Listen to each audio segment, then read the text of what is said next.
He might be retired, but he's still not out. Join former Australian all-rounder Jason Dizzy Gillespie and Travis Wakeling for some unfiltered cricket chat, legendary stories, and a laugh or two along the way. Let's play.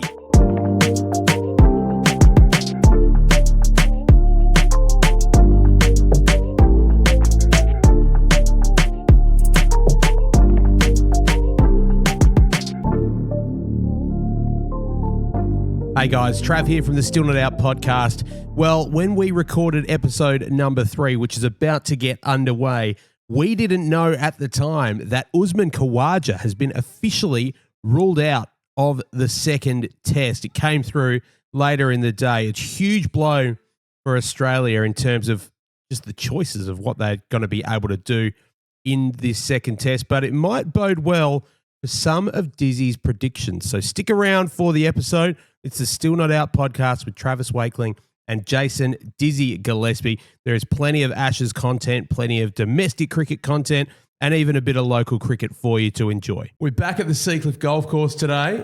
Travis Wakeling's my name. This is the great man, Jason Dizzy Gillespie. Still Not Out podcast. And Still Not Out. What a day it is outside at the moment. We've had a test match in 2 days. We spoke about that on our catch up online on, when was that now? Wednesday. Jeez, the time is just, every day is just rolling into one for me at the moment. But, mate, how's the week been? You've been a busy boy. You've been up in Canberra as well, covering the PM11 game. Yeah, came back from Perth. So the issue I had in Perth was the game finished in 2 days, but I'd committed to a function, to speak at a function on what would be the 6th day, or day after day 5 of the test match. So I hung around Perth for a few days, which was fine. I've got a few friends there, so it was nice to catch up. A couple of runs around the river. Beautiful running conditions over there in Perth. Bit windy at times, but it was good fun. And then home for a day, and then I went to Melbourne and spoke at a function with Damien Fleming and Michael Vaughan, Keilor Cricket Club, which was a lot of fun. And thank you to everyone there at Keilor. That was a lot of fun. Fancy having a meeting with a has-been like Michael Vaughan.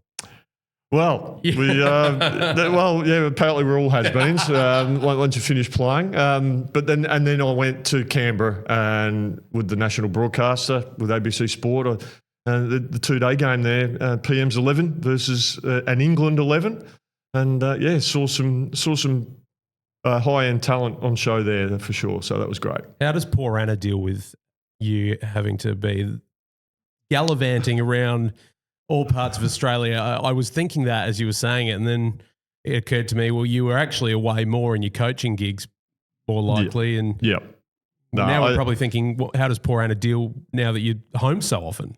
Yeah, that after a few days, I get the tap on the shoulder. Remind me again, when are you going away again? Like just so life can return to normal. So no, it's all good fun. It's been good. During the test series and that it can be quite busy in that, but it's great because we're just obviously been commentating. You're commentating on the game you love, and it's just a lot of fun, isn't it? And I mean, this Ashes series has had so much interest, and there's been so much debate and discussion about what's going on with both teams, and it's been a lot of fun. Have you ever started a series 1-0 down and recalled a time where you've been able to collect your thoughts as a team and be able to come back and actually make good and win the series? Yep. My first Ashes tour in 1997, we were 1-0 down at Edgbaston, and I remember hurting my hamstring in that game, and Nasser Hussain got a double 100. England won.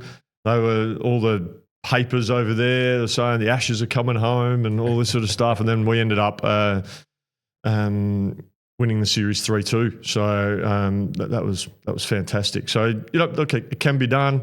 I mean, a lot of people are writing off England at the moment. They literally had a couple of bad sessions in the afternoon on day 2, but they had Australia on the hop day 1 for sure. So I think I don't think Australia will certainly not be too cocky or getting ahead of themselves at all. But England and England fans shouldn't be too despondent because they are a good side. And they're actually, in a funny kind of way, been a more settled side than Australia, particularly with their batting order. There's still, with Australia, there's still a bit of conjecture with the batting order and who's going to bat where. It's going to be interesting to see. It is, and pink ball test as well. What are you... Now, there's been a bit of talk, which we'll dive into a little bit later in the pod about the pink ball test, but I want to know your thoughts first. Are you a fan? My preference is more traditional day test matches, so not the pink ball.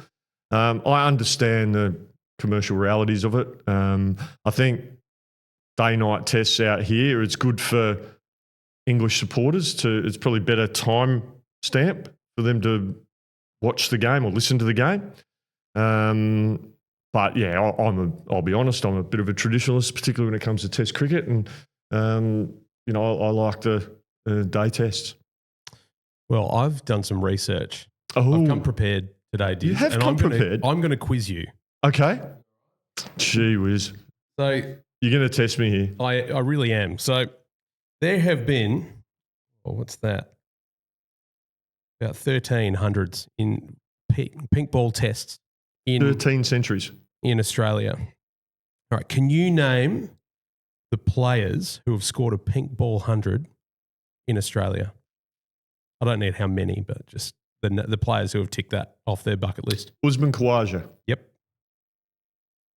David Warner. Yep. Steve Smith. Yep. Travis Head. Yep. Marnus Labuschagne. Yep. Two others. One was against England in 2017. It was a very important knock at that time by a much maligned player. And there was another one from a player just playing their second test match in 2016. Mitch Marsh? No, but you're on the right track with a Marsh. Sean Marsh. Sean Marsh, 126 against England in 2017.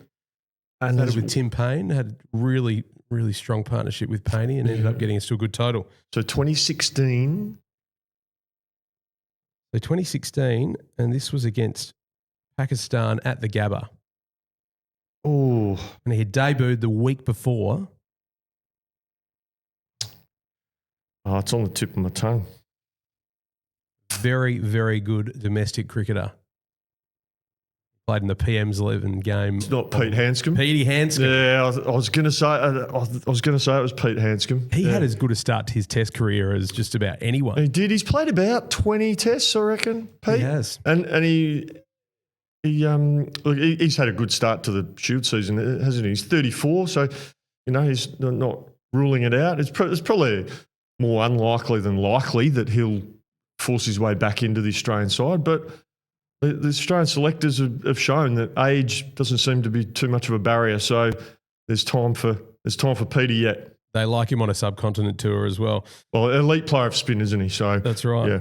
But the main reason I quizzed you on this is because if you look back over the last few years, the Marnus Labuschagne, who hit some form. I mean, he's been in great form in the Sheffield Shield, but he hit some Test match form with a nice 50 supporting Travis Head last week.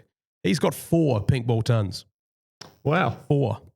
It's incredible. So and that's the most, obviously. That is the most. Yeah. And Travis Head has 3. Wow. 3 in the last 4 games of pink ball cricket in Australia. Wow. So there's a bit of experience, and there's the Aussies clearly like playing up against that pink ball, and they must go into the game with some sort of confidence in they've been able to win those games repeatedly since they started. No question. And England don't have a lot of experience with the pink cricket ball under lights. So yeah, it's going to be fascinating to see. How about the bowlers that have taken a 5-wicket haul with the pink ball? Geez, you're testing me now, mate. Jai Richardson. Oh, he's gone. So this is the one I thought you'd struggle with. So Jai Richardson, Mitchell Starc, Josh Hazlewood, Pat Cummins, Yep. Nathan Lyon. There we go. You've done well there. Yes, mate. I thought I might catch you out with the Jai Richardson one, but you went straight to it. No, remember that. It was a very good FIFO. He's a fine bowler, isn't he? He's back bowling a little bit at the moment. And he is building up nicely, so hopefully. Possibly. Yeah, we don't like seeing players injured, do we? And particularly me being a former fast bowler and know what it's like and how it feels to be injured. You don't like to see your fellow quicks get hurt and miss games of cricket. You certainly don't. Now, speaking of people who are missing games of cricket, I set you a task because we had a question come through on our Ask Dizzy episode last week that tickled my fancy, I must say, Diz. It was a question about iconic domestic cricketers. And I loved domestic cricket, particularly when you were playing. I was down at Adelaide Oval with my mates, sitting behind the ING sign when you were wearing the coloured clothing. But then not only that, there were so many amazing players who didn't get the opportunity that they should have at test or one-day level. And maybe they played a few games, but in this era, they would have played 50 plus. 50 plus matches, yeah. So I set you the task. I wanted a top 5 best domestic cricketers that you played with or against who were probably the most unlucky cricketers. Yeah, so I kind of looked at it and knew these players, a lot of these players had played a bit of cricket for Australia, but as you said, probably because of there were so many good players, and particularly in the batting stocks, wasn't it, that there was so many guys like the War Twins, Ricky Pontings, Mark Taylors, Matt Haydens and the Justin Langers and the like. It was very difficult to find a way to get into that side. So I've got a few players here. I'm going to start with Martin Love. But he averaged 50 in first-class cricket, playing at the Gabba. And in first-class cricket, basically you'd turn up at the Gabba, and the only way you knew where the pitch was is where the white lines were. Yeah. The surface was very green, it had big grass left on it, and it moved around pretty consistently. So for him to bat at 3 and score all those runs, but his career coincided with one Ricky Thomas Ponting, so it was always going to be tougher. He did manage to play a few test matches and got a test 100 as well, so he was a fine player and he played a lot of county cricket as well, I think Northamptonshire and Durham, so he had a fine career.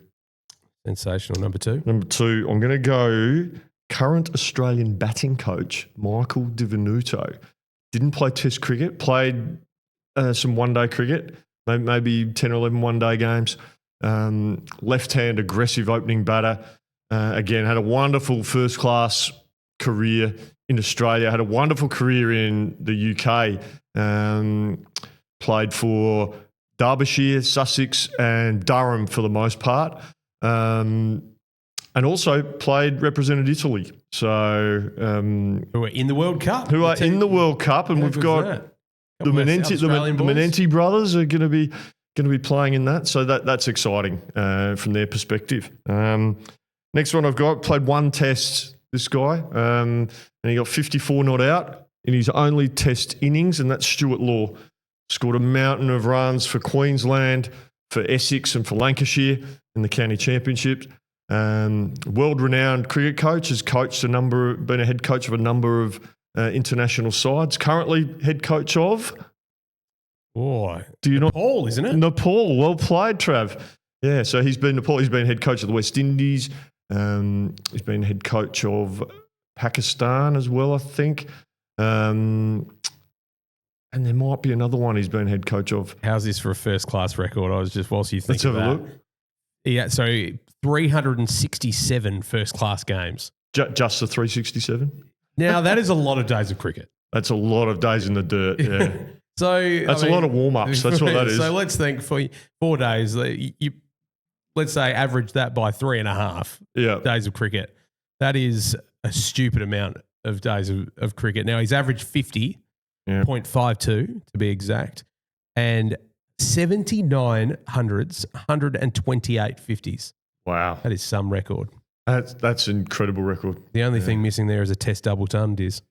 Well... You brought it up, not me. All right? You brought it up, not me. Okay, I've got another one. my first captain for South Australia, Jamie Siddons. Oh, yeah. I think he played one day against Pakistan, maybe a couple of one days against Pakistan, and got ill on a tour to the subcontinent and struggled for a period of time after that. And he was a wonderful, wonderful player, really aggressive against spinners. He took on the short balls. I remember he got hit by Merv Hughes, his great mate, in a Shield game once when he moved over to South Australia and without the helmet on. And I think that shook him up for a little while.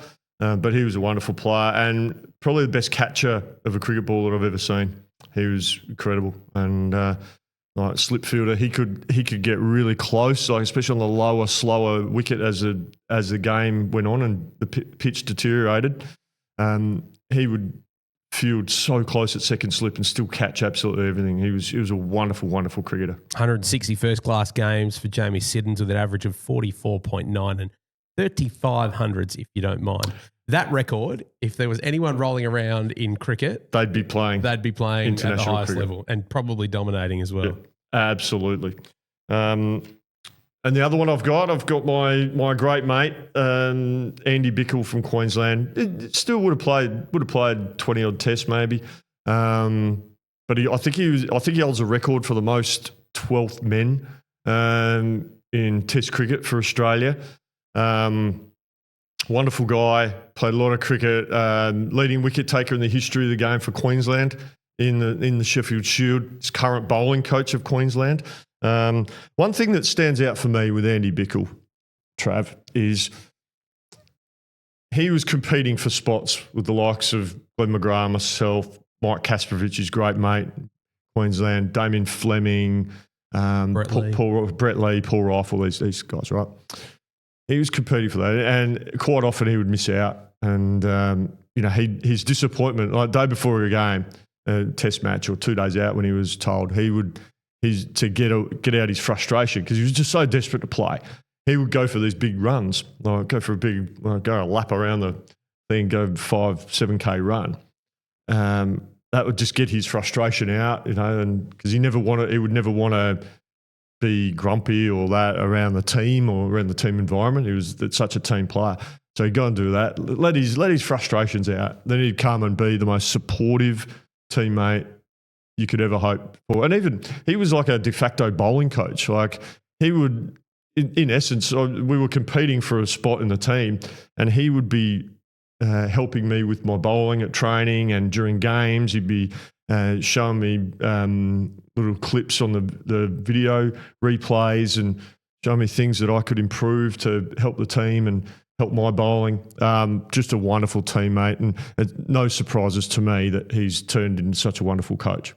Yeah, and his record, he said he was the leading wicket taker for Queensland. 769 first-class wickets, 186 first-class games, 19 tests, 58 wickets, great record, average of 32. Could hold the stick as well. He was good. He was very good batter. Yeah, he was much underrated with the bat. I mean, we actually played a test match in Barbados in 2003, and the surface was at Kensington Oval was that benign, that batter friendly, that we went in with the extra bowler, and Andy Bickle actually batted 7 in that match and scored some runs, which was great. And we ended up winning that match because we had the extra bowling option.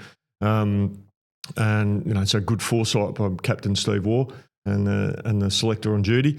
And yeah, Bick batted 7, in that game. We played 4 quicks and Stewie McGill. What a star. So more tests. 19, not enough for Andy Bickle. One that I really always loved was Brad Hodge. Always felt that he should have played more. I think he played 6 or 7 tests. Yep. 6, 7, sorry. I didn't mean to do that. Please don't do that. We've got young Keaton coming in to join us today as a radio school student, checking out what we're doing. And he'll be appalled at what he just saw there. But no, I busted that one out in Office Works last night, much to my son's absolute disgust.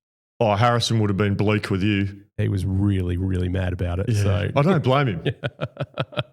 So, but look, sometimes you just got to go with what the trends are. At the time. You want to keep up with the trends. You're a trendy guy, aren't you? I am a trendy guy. Thank you. In fact, one could say you're a trendsetter. Yeah, well, you could. Well, hopefully, no doubt the listeners of the pod will be getting around the 6-7s after seeing that. Now, before we get into the scorecard, looking at all of our local cricket stuff, 36ers. Second on the table. Loving it. 11 wins, 3 losses. They're a couple of games clear in second. Still chasing United, who, despite everyone saying were unbeatable, have lost 2 games. So I think we're right up there this season. Trav, I had the pleasure of being on Summer Grandstand on the last weekend and got to interview Zylan Cheatham. Yeah. It was very cool. Great guy. He was a great interview. He spoke really eloquently. Loves Adelaide. Yeah.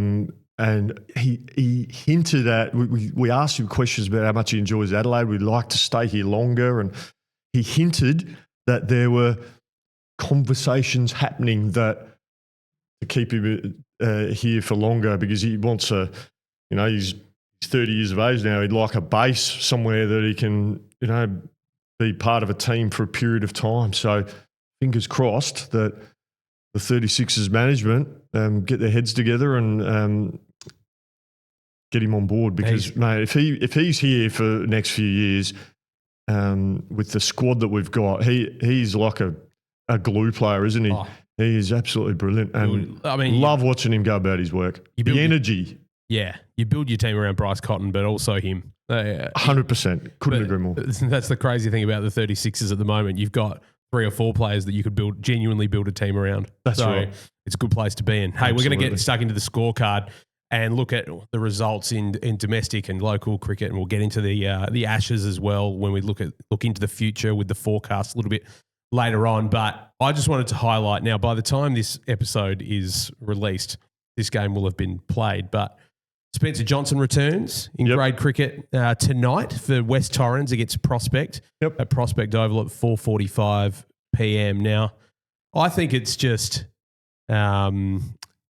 it's crazy that not more people more people don't get around local cricket because you can go to Prospect Oval at 4:45 p.m. on a Tuesday for free and watch an international star in Spencer Johnson play Australia.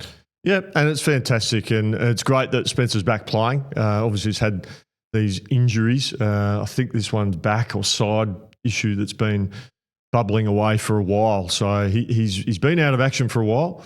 So fingers crossed he obviously gets through that game unscathed and does well for his team because we want to see the best players playing, don't we? And certainly from the Brisbane Heat point of view, they'll be watching this game very closely. To make sure that Spencer gets through that, hopefully gets through unscathed and he can keep building up towards BBL. And his international performances have got stronger and stronger every time he's played as well. Every time you feel like he's about to break through and become a consistent player at international level, he just breaks down again, unfortunately. But I think it would have been his last T20 or one-day international where he took his 5-fer. He's looking like he is that stark replacement for a period if he can get his body right. Yeah, I don't see him as a stark replacement in Test cricket. I think he's going to have a decision to make pretty soon. Spencer, I think not through lack of effort, not through lack of want. I think just his body's just let him down, and maybe he's getting to a stage where he might need to prioritise. Now, I don't know. This is just me speculating as an outsider. But I think there's a decision's going to be made at some point. He'll decide whether he wants to focus and go down that short form cricket route, or does he still have that dream of playing and having a baggy green? Only Spencer Johnson can answer that. Very true. Well, we're going to get around the rest of the Sheffield Shield as well. 5 rounds now have been played. Victoria lost. Oh, my God. Now, I can't believe that I was upset about this, but it's not good for the other teams around them because Queensland, who are looking stronger and stronger by the minute, now give themselves a bit of a leg up, having beaten Victoria, which no one was beating all year. And then all of a sudden they've done a number on Victoria, and it's off the back of a pretty strong performance by Matt Renshaw. Yeah, Renners has done nothing wrong, has he? He's been challenged to score runs, and he's batting at the top of the order.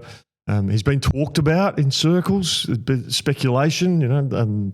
Pundits, commentators are talking about who's going to open the batting, and his name was. There's no doubt he would have been discussed. That I'm sure of.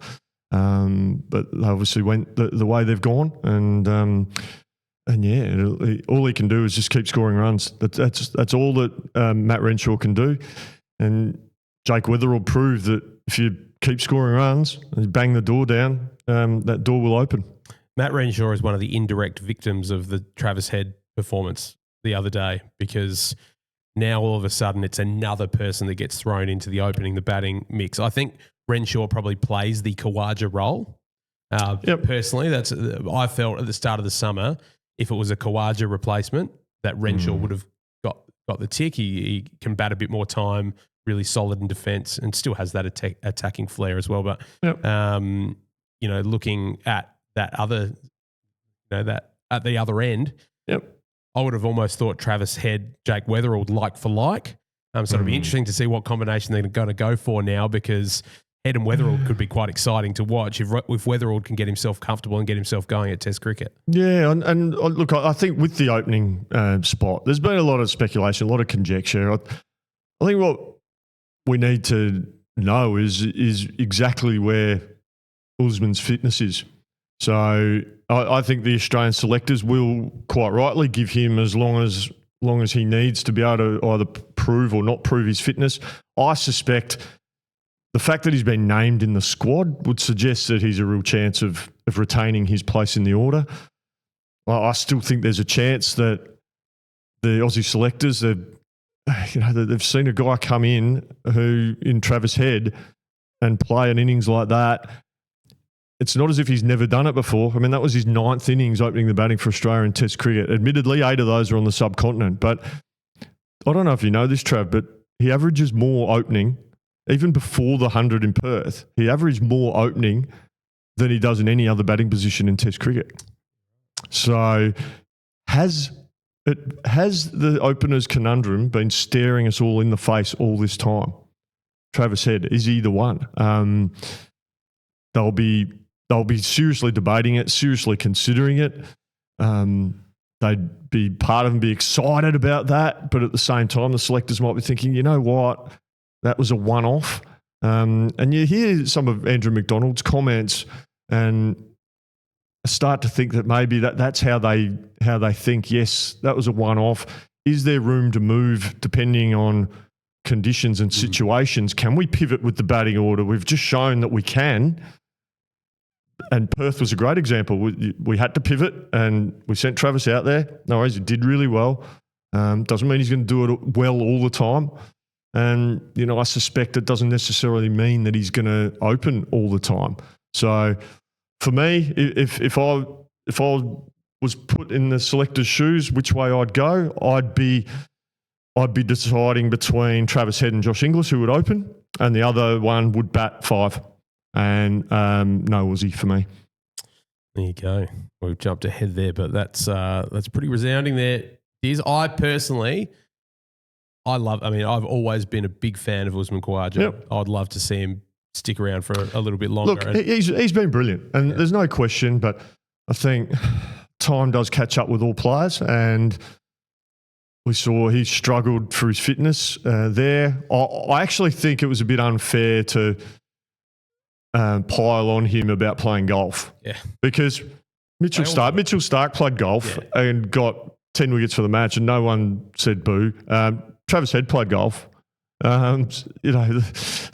I don't think golf's the issue. The only reason it would be an issue, the golf, is if Usman did have some struggles with his back in the week leading up to the Test match. But we haven't had any communication to say that that's actually happened. So I think that I think the pile on about that has been a little bit harsh. But as you do get older, you do need to be aware that you've got to best prepare your body. Is playing 3 games of golf in 3 days the ideal preparation? I can't speak for anyone else, but me personally, I couldn't have thought of anything worse to do 3 days for 3 days leading into a game. I like playing the odd game of golf, but I don't love it enough to play 3 rounds of 18 holes, knowing that then I've got 5 days, potentially up to 5 days of Test cricket to play. I don't want to be on my feet for that amount of time. So that's just me. But that's the way I'd pivot. Like they only play 2-day Test matches these days. Well, let's see. I think we're going to have longer than a 2-day test at the Gabba, that's for sure. So jumping back into some domestic cricket, Gurinder Sandhu was back as well. Always seems to have some time away and then pops back in with a 5-wicket haul. So yeah, he's a nice bowler, Sandhu. Big, tall bowler, can swing him. Actually bowls very underrated off spin. Yes, I've seen him do that as well. Big, tall, gets a lot of rip.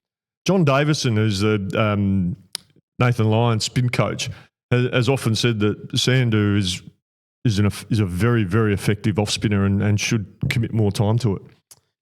Bit of Bo Webster about that as well. Yeah, absolutely. A bit of both. Bit of Andrew Simons, your old mate, who bowled a bit of seam up, and then Simo did a bit of both. Yeah, good skill to have. Absolutely. My mate Gemma Barsby bowls right and left arm. Oh no, that's insane. Yeah, that's crazy. Busted out in game. So hey, the players these days just train so much extra bits, don't they? They do.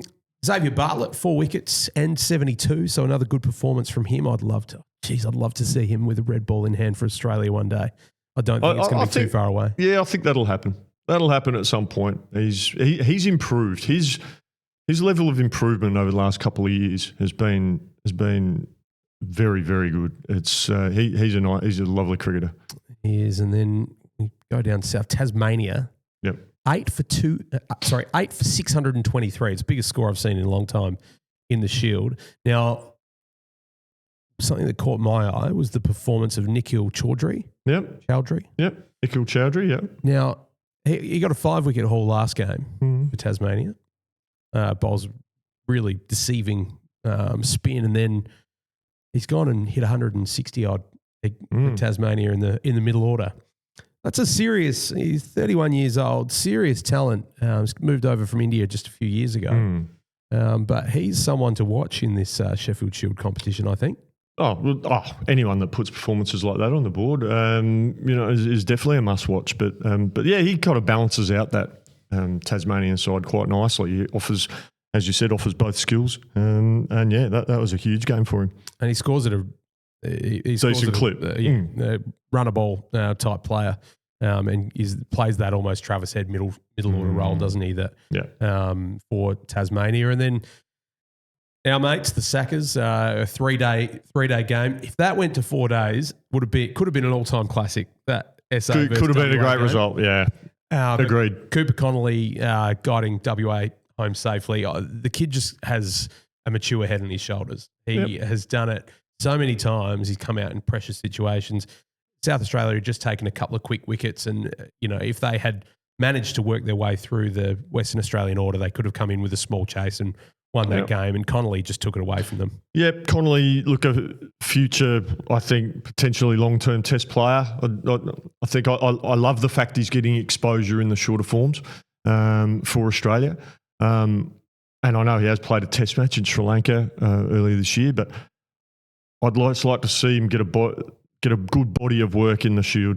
As much as the confidence for himself, not so much selectors or coaches or whoever, but for him personally. If he knows he's mixed it with the best players in the country in all conditions in Sheffield Shield cricket, the red cricket ball, and goes out there and performs, when that opportunity comes next for Australia in Test cricket, then he's in a much better place to grab that opportunity with both hands. Yeah, I just hope he doesn't get pigeonholed as one of these subcontinent players, a bit similar to how Glenn Maxwell never really got a chance to play in Australia. I hope that it doesn't go that way, given that they seem to be really liking him in white ball cricket. He's going to play a lot of white ball cricket. Is that going to limit his availability with the Shield? So I think you're spot on what you say about seeing him get a good block of time in the Shield could be really good for him, because I think he could be one of those players that could play Test cricket on all parts of the world and do it quite well and slot into that Australian middle order at a 5 or 6 and bowl a few important overs. And, with Australia's pace battery, ageing, someone like him could be quite handy to have around over the next couple of years even. So we'll see what happens there. Now, you were at the PM's 11 game. We spoke about earlier. Now, did we see Australia's long-term opening partnership in Constas and Callaway? I'm talking not necessarily in the next year or so, but 4 or 5 years' time. It would not surprise me to see those two players opening the batting for Australia. Callaway potentially, yes. Constas is still a question mark for me. Look, highly talented player. There's no doubt about that. Just decision making at the moment, and just making sure that he's got his game in order, particularly his defensive game with the ball coming back into him, attacking the stumps. There's a lot to like, but I think we just need to just wait and see. Again, a bit like with Cooper Connolly, I'd love to see Sam Constance just get a good body of work in the Sheffield Shield for New South Wales. With New South Wales, dominate, score big daddy hundreds, and just big daddy hundreds. Yeah, not get to 102, 103 and get out. No, get out 150, 160, 170 plus. 201. Yeah. Go on with it. Get those 150 plus scores. Really put you on the map and get you noticed, because what it says to selectors, what it says to captains, is that you can play the long game and really drive a game forward. So I'd like to see more of that from Sam Constance. Campbell Callaway, he looks an organised player. The one that's probably impressed me the most, I'll be honest, is Ollie Peake. I thought his 71 not out in victory versus South Australia earlier this season at Adelaide Oval was a very mature knock from a 19-year-old. I think within 18 months he'll be in the Australian Test team. There you go. Huge. That would be massive. I think he's the youngest of those up-and-comers as well. He is. I think he's unflappable, Trev. He just goes about it. Nothing phases him too much. I know they love his temperament in Victoria. For me, he's our next long-term Test batsman. Wow. There you have it. Well, it'll be interesting to see how it plays out over the next few years. Everyone's talked about the age of our side. So we've got some good young batters. You mentioned Cooper Connolly, another Western Australian lad, Jaden Goodwin. I've told you that before. I'm a huge rap for Jaden Goodwin. He just probably needs to put some big scores on the board to really start banging on that door. I think he averages about 30 in first class cricket at the moment. And the reason I'm a big rap for him is because I think he's a very good player of fast bowling, and he's not phased by the short ball. That's sometimes the difference between the good Shield players and then the converting to Test careers, is how you handle aggressive fast bowling. And I think Jaden Goodwin handles it as well as anyone going around in Australian cricket at the moment. So we'll have to wait and see. Well, anyone excite you from England over that PM's 11 game? Yeah, there's a few actually. They look all right. Tom Haynes opened the batting and took the new ball. I'm fortunate enough to work with him at Sussex. He opened the batting. He captained the side as well. He played quite nicely. Asa Tribe, young batsman, Jersey born, but plies his trade at Glamorgan. He's a nice player. And James Rue scored a 90-odd not out. Yep. The Somerset lad. Youngest since Dennis Compton to reach 10 first-class hundreds in English cricket. So that's a pretty decent little stat, that. He's a nice young player, good young player. From a bowling perspective, I mean, the Englishmen, they send a couple of players over. Jacob Bethel missed out. Unfortunate from an England perspective, but they had Josh Tongue and Matthew Potts, who are in the Ashes squad. I suspect Josh Tongue will come into the frame for Brisbane, obviously with the injury to Mark Wood. Tongue bowl quick. That PM's 11 game, that wicket, that surface wasn't overly fast. He made it look quick. He hit the bat hard. He was bowling consistently 90 mile an hour. He was hurrying the PM's 11 bats, and he'll be ready to go. Potts, if he's required, he may play a test this summer, depending on the management of the England seamers. But he's a workman-like character, just runs in, bustles in, bowls brisk pace, just hits a spot on the wicket consistently. He could do a really good role for England if given the chance. He's never let England down in his 10 test matches. But I think the next cab off the rank, should they go down that path, is Josh Tongue. And England just have to decide if they play 3 seamers, a spinner and Ben Stokes, or they go again with the 4 out-and-out fast bowlers and Ben Stokes without a spinner. So it'll be interesting to see which way they go. I suspect if they do play a spinner, they may look to play Surrey's Will Jacks ahead of Shoaib Bashir. Yeah, well, there's plenty of changes that could happen both sides, and we've sort of touched on all of them so far. I was interested in the media conferences for both Joe Root and Travis Head this week. I'm not sure if you've seen these yet, but Joe Root's comments about pink ball cricket were, look, I don't think we need it in Test cricket. And then you've got Travis Head who's saying, basically, who gives a shit? We'll play with whatever colour ball we are given. And hey, well, looking at his record, clearly he's done quite well with it. But really, what message is that sending to the change room? Is that something that the other players will pick up on, or is it just a case of, Joe Root's? I think that's just his opinion. Yeah. And look, sometimes we get stuck into players for being too bland in interviews and not having an opinion, and then when they do have an opinion, they get criticised. So I think players sometimes just can't win, and I do feel for them. I didn't have a problem with Joe saying that.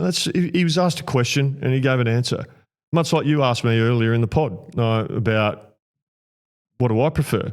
I prefer traditional tests. I'm not particularly a big fan of the day-night test, but that's just my opinion. But Joe's going to get question marks going to be raised about him bringing that up when he was just answering a question. So I personally don't have a problem with it, and I'm not shocked by Trav's response. He's pretty chilled, isn't he? Travis said. Well, how do you think Trav would have gone against the yellow or the orange ball back in the day? Well, I was saying to you guys off air, I played a Shield game with the yellow ball. We played the Victorians at the MCG, and I remember David Saker, who's currently the bowling coach for England, was bowling from one end, and it was around that time when the lights were just starting to kick in and the sun had gone down and the ball was swinging around corners. I genuinely couldn't see it. It was a joke. In the end, I ended up somehow managed to nick one, and it was basically a relief to get off the crews. I couldn't see it. But we played that yellow ball. We played. I never played a game with the pink cricket ball, but I played one-day games for South Australia with the orange ball and orange bails, which was an interesting thing with the sponsors and the like at the time. So that was, that was interesting. How'd you go with the orange ball? It was okay. It's just prefer a red one. But how did it behave? Do you remember? Was it? I don't remember specifically because it was one-day games, but I remember the yellow ball swinging quite a bit from memory. Right, well, the pink ball's going to swing a bit.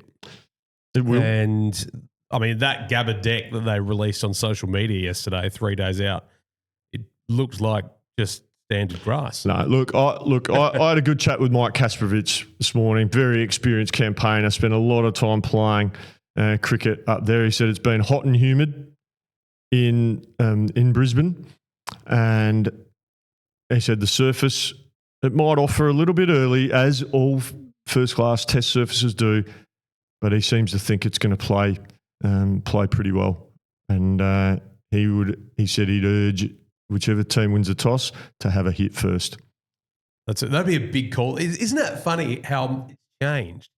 It's so common to bowl first in Test cricket these days. Well, Nasser Hussain, Ashes 2023, won the toss and bowled first. We finished 2 for 367.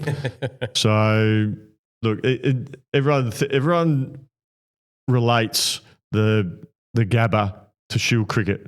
But you got to remember that surface is prepared to last 4 days. A test match is prepared to last 5 days. It's prepared differently. It behaves differently. You still have to work hard because there's a bit of an expectation about bowling at the Gabba. You're almost like because it nibbles around a little bit and swings and stuff that bowlers are expected to take wickets. You still have to put in the graft, the grind. You still have to bowl lots of good deliveries, and be patient and be disciplined. That's what Test cricket is all about. It's patience and discipline. You have to do that, and there as much as anywhere else in Australia. Well, I'm going to get you to put your coach's hat on now as well. So a couple of little players that I'm going to get you to target now. From an England perspective, how are they going to look to stop Travis Head? Because they threw everything at him in that close of play on the second day, and he just took like duck to water with everything they did. So what do you think they could tweak in this game to try and combat whether he's going to play at the top of the order or whether he's going to come in at number 5? I think regardless of when Travis Head comes in, I don't mind bowling a short ball plan to Travis Head, but make it a surprise. Make it the odd delivery. Short ball in at the armpit from over the wicket. I think that's your best way. You want to keep things tight because if you bowl 4th, 5th stump to Travis Head, that's wide enough for him to cut. All right, particularly he'll play the horizontal bat shot. He won't try to play on the up through the covers off the front foot. He'll only do that if it's very full. He'll just wait for his cut shot. He'll wait for you to get straight and he can work through the leg side. But I'd be just keeping tight on off stump, top of the stumps, just be consistent there with the odd short ball.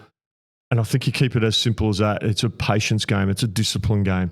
Because I think what we saw, when you telegraph a plan, like England did in the final session at Perth Stadium, he knew every ball was either going to be really full or really short at him. So he'd come up with a plan for that.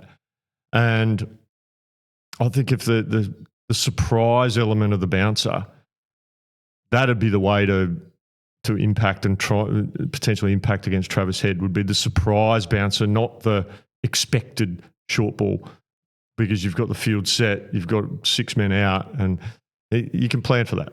Yeah, and the England pace battery were actually really impressive. I mean, other than that plan to Travis, right. that first innings, they were so impressive. They were. They really were. So how, for the Aussies, how are they going to combat that approach that they took on? Because they're probably going to go in with a similar plan that they did in the first innings.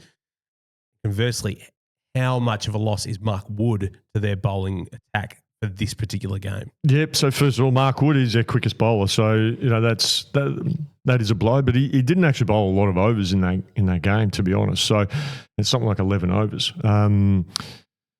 So he'll be a blow. I think they'll have to decide, as we touched on, whether they go in with a spinner in Will Jacks or Shoaib Bashir, and be satisfied with Archer, Atkinson, Cass and Stokes.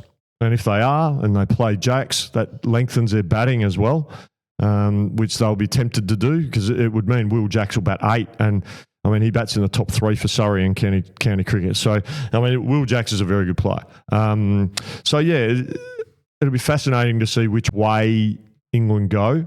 I've always been of the opinion, if you can't take 20 wickets with 4 seam options, you're probably not going to take 20 wickets with 5 seam options. So, one seamer was always left with too little to do, too little work to justify their spot. I think that'd be the way I'd be leaning. My preference, as a general rule, is always go into a test match with a frontline spinner in pretty much all conditions. But the only caveat I'll say to that is, and I suppose I'll talk about this with the decision that Australia have got to make with Nathan Lyon, is if they think the test match is only going to go 3 days, then Nathan might not be relevant in that space, because he probably won't bowl a lot in the first half of the game. A lot of his bowling will be done in the second half of the game. So that's probably something they'll take into consideration. But I think with the hot weather, the surface there will settle down quickly under the baking sun the first session of each day. I actually think Nathan Lyon could have a bit of work to do, and spin in general could have a bit of work to do, particularly when the ball gets a little bit softer. He's got a great ping ball record as well. He does. Lyon, so I'd be sticking with him for sure. Hey, we've talked a lot of Test cricket, but I can't believe this is upon us. But in 12 days' time, the Big Bash starts. Love that. How good. We love our Big Bash, So Trav. we can watch the Test during the day, and then we can dive into a game. Segue straight in. It's Christmas. How good. Every single night, double headers. Oh, I can't wait to get to Adelaide Oval and watch that first Strikers game. But I just wanted to quickly run through some of the squads, and we'll do some more in-depth Big Bash stuff over the next few weeks. But I wanted to go through the squads and see where you're at. The changes with it. Yeah, okay. So the Strikers ins at this stage: Mackenzie Harvey, Jason Sanger, Hassan Ali, and Luke Wood. And then the outs: Jake Weatherald, Ollie Pope, Fabian Allen, who didn't even play in the end, Brendan Doggett. So they're the ins and outs for the Strikers. Where do you think the Strikers are at going into this season? Yeah, I like. I mean, Jake Weatherald's obviously an out, but it's probably less of a blow because he probably wasn't going to play anyway if he was still with the Strikers. But he's playing in the Test side now, so probably not play as that much of a role. I like the Mackenzie Harvey in. I think that gives him another option, a left-hand option at the top, or near the top of the order. I'd like him, if he's going to play, to probably bat higher. And Jason Sanger, look, he's a quality player. I think he's probably underachieved a tiny bit in BBL, particularly his time with the Thunder. He's sort of shown glimpses of what he can do. But I suspect he'll get a good opportunity with the Adelaide Strikers. Be honest, not entirely sure about the overseas players. Jamie Overton is coming back, obviously, and he's a massive in. But Hassan Ali and Luke Wood, I think, will be interesting to see how they handle BBL. Net positive or net negative, do you think? I think you could probably say net positive. There's no dramas there. Brendan Doggett not playing. He's moved to the Renegades, I understand. Yes, yep. So, probably, to be fair, was probably a squad player with the Strikers. Sort of he was fighting for a spot with probably a couple of other seamers, and just depending on situations, Strikers have been going spin heavy probably the last couple of years. So, probably what wasn't going to get many games anyway. Yeah, I reckon they could be up there this year, the Strikers. Brisbane Heat ins a Hugh Wibgen from the Sydney Thunder. Yep. Shaheen Afridi from Pakistan, huge name, and Ollie Patterson. They're outs. Mitch Swepson, big move has gone to the Melbourne Stars, and then Paul Walter and Tom Banton drop out as well. Yep, I think Shaheen Afridi's a big name there. He's world class, and I was fortunate enough to work with him. My short stint in Pakistan. Lovely guy. Gives 100% each and every time he goes onto the park. He'll be impactful for the Brisbane Heat. There's no doubt about that. He's very good. Look at this, Hobart Hurricanes, reigning champions, and I reckon they've just got stronger as well. So Rehan Ahmed, good spin bowler from England, really nice player. Bo Webster coming in from the Melbourne Stars to his local side, and then Jake Weatherald joins. Whether those guys get to play much of a role will be interesting. Salam Keel, Shai Hope, and Caleb Jewell go out of that side, but they're still so strong. The rest of their squad, you look at some of those names: Tim David, Ben McDermott, Weatherald, Matty Wade, still a gun. Now you have Ahmed, Chaudhry, Jordan. They're for me. They're favourites. I'm picking them to go back to back. The Hobart Hurricanes. They're looking good. And then the Renegades, Mohammad Rizwan, who you'd know well from time at Pakistan as well. Jason Berendorf, big in. Brendan Doggett, Caleb Jewell, and Will Salzman, a talented young New South Wales batter as well. They're their ins, and then their outs: Laurie Evans, Mackenzie Harvey, Kane Richardson, and Jacob Bethel. Yeah, I think Renegades are probably a mid-table team. I think a couple of key ins. Berendorf, My only question would be how effective will he be with half his games at Marvel as opposed to Perth Stadium? That would be my only question. But look, quality performer. He has done it all over the country, not just in Perth, obviously. But yeah, he's an in. He's a real in. But yeah, I think they're mid-table. Mid-table team. Be interested to see how Rizwan goes behind the stumps and with the bat in hand. You'd expect him to bat in the top three or four. Yeah, I think that's a big upgrade in the wicketkeeper department for them as well. Yeah, no question. Their batting lineup. Melbourne Stars, they were the big club when we started the BBL, weren't they? They were the one. Eddie McGuire was involved. Your great mate Shane Keith Bourne was involved, and they just haven't quite put it all together, have they? Since in these last few seasons, particularly, have been a struggle for them. But Mitch Swepson is an in. I think that's a really big in. Liam Hatcher from Sydney Thunder and Harris Ralph as well from Pakistan, quick bowler. And then their outs of Bo Webster, Joel Paris, Ben Duckett, Osama Mir and Adam Milne. I think Melbourne Stars will struggle again this year. I think Swepson is a massive in. I agree with that. The ground will suit him. He bowls into the pitch, so it's a wide ground, the MCG. So less chance of, I suppose, getting hit for boundary square of the wicket. So he'll bowl into the pitch. He'll bowl quite quick and into the pitch.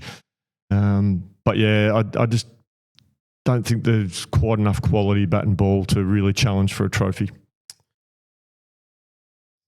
Another struggling season potentially for the Stars. At the other end of the scale, you've got Perth Scorchers, who have just been that good for so long, a little bit down last year, but they're such a good organisation.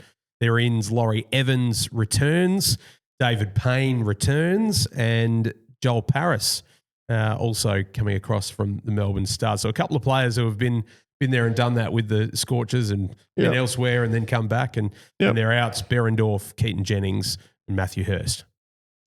Yep, I think that they've strengthened. Obviously, the couple of big ins there. Payne and Evans. I think that's a massive improvement from Keaton Jennings and Matty Hurst. With all due respect to those guys, probably more suited to T20 cricket. Those guys, and they've played there before. So, I think Perth are going to be playing finals for sure. I think so. And Sydney Sixers, Babar Azam. Massive in. Yeah, I agree. That is a huge in, Babar Azam. Who else? Sam Curran, Kane Richardson, Mitch Stark. Well, whether we see Stark play. They're going to be there or thereabouts as well, Sydney Sixers. They're a well-run organisation, well-coached, well-led. Again, they'll be near the pointy end of the table come the end of the minor round.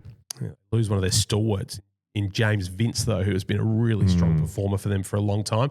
And then last but not least, the Sydney Thunder, ins Shadab Khan. Was going to be Ravi Ashwin. They'd be spewing that they've lost the opportunity to have him, and Aidan O'Connor comes in from Tasmania. And then out go Wibkin, Sanger, Hatcher, Rutherford, Garton, Hasnain, Salzman. So there's a few outs and probably still a couple of places to fill for the Sydney Thunder, but the loss of they didn't have Ashwin last year. They don't have him again this year, but they were going to, so that's a big loss. Yep, it is a loss. And I know the Thunder had a good year last year, but I can't see them competing for the trophy. So your prediction is that it'll be the Hurricanes back to back? I think the teams that will compete for finals, the three teams that I think definitely will be competing will be Hobart Hurricanes, Perth Scorchers, and the Sydney Sixers. All right, there you go.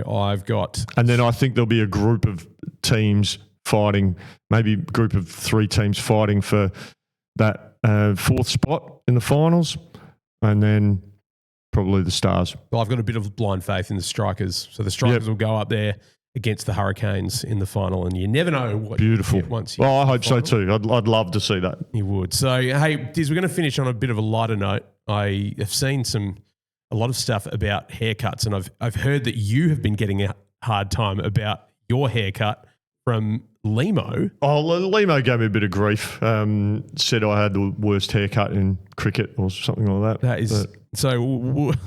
We're going that's to all right. We're going to give a bit of love to the rogue haircuts out there. Yeah. And you're going to give me some of your best haircuts in world cricket because you rocked one for years and years and years. You're a trendsetter. I certainly did. I was. And now there's a few different styles floating around these days, but give us some of your best. Okay, so these are over eras, so there's a number of different ones, and I love Beefy Botham's mullet. It was just strong mullet. It's a strong haircut from a strong player. I grew up watching Beefy play and loved watching him play. I was fortunate enough a couple of weeks ago to do a function with Beefy at a cricket club in Perth, and a lot of fun. He's raised over £70 million for childhood leukemia charities. Wow.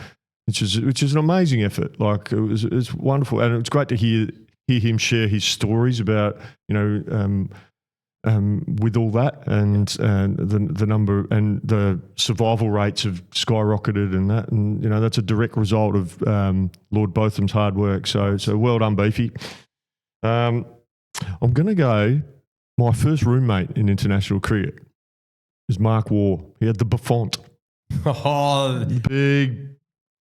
Fluffy Buffont. I've been seeing some old photos of Mark Waugh. He rocked the Buffont, we used to call it, the Buffont. So what did the sink look like after you had both brushed your hair in the morning? Oh, it was, it's like he brushed it with a balloon. It was kind of just right up and a nice shape to it.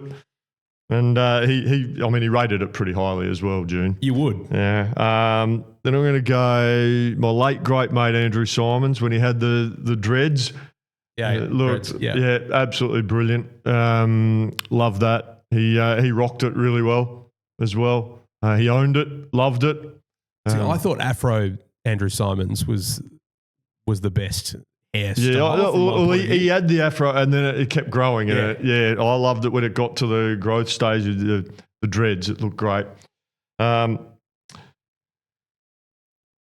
Russell. Yeah, and I've just written in my notes, raucous.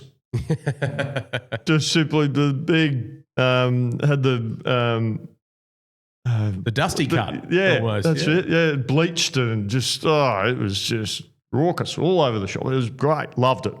And then finally, my great mate Colin Funky Miller. I had to be in there. Just the different coloured hair, and none funnier than. He decided we played the Centenary Federation Test match in 2001. We were playing the West Indies in Sydney, and he's come on to bowl to Courtney Walsh, and he's taken his cap off, and he's got bright blue hair. And Courtney just stepped back. He's laughing his head off. Funky's having a giggle. We're all sort of just laughing. But he wanted to do it Federation Blue, he said. And the great Swiller, Driller, Killer, Chiller, Thriller, Miller. We love the funk. Great bloke. And yours would have been in my top 5 as well, mate, because you obviously can't mention your own hair, but it was iconic at the time. Yeah, it wasn't bad. It was all right. Yeah. I told you a story how I decided to grow a mullet. Yeah. Did I tell you that story? You told me off it. Mate, indulge the listeners. So literally I was just having a beer with Adam Gilchrist, and we were bemoaning the fact there were no mullets in cricket. So there and then decided that I was going to grow a mullet. And it is as simple as that. You had it for a number of years as well. You held on to it. I only had it for a couple of years.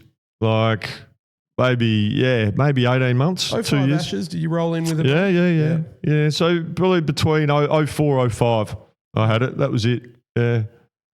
There you go. Diz, now we like to end, we've already ended, haircuts is a nice way to finish, but there's an even better way that we pump you up each and every long form podcast. You get the opportunity to tell a dad joke. Now, it took me a few minutes to work out the last one. Okay. But you've been telling some practice ones before the episode today, and there was some good work in there. Yeah, so okay. I'm ready. Well, you could even argue this is a granddad joke, being a grandfather that I am. But this one, it did make me giggle, I have to say. And I hope it makes you giggle. All right. I'm ready. This morning, Trav, I saw my neighbour talking to a cat. It was obvious that the poor woman thought the cat understood her. When I got home, I told my dog. We laughed a lot.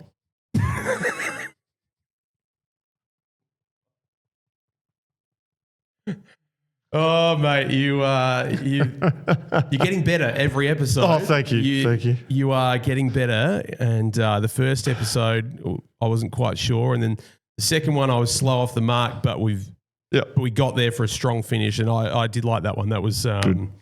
That was good. You've played that well. Thank you, mate. I look forward to next episode and what you've got. Maybe like a longer one, more of like a paragraph type.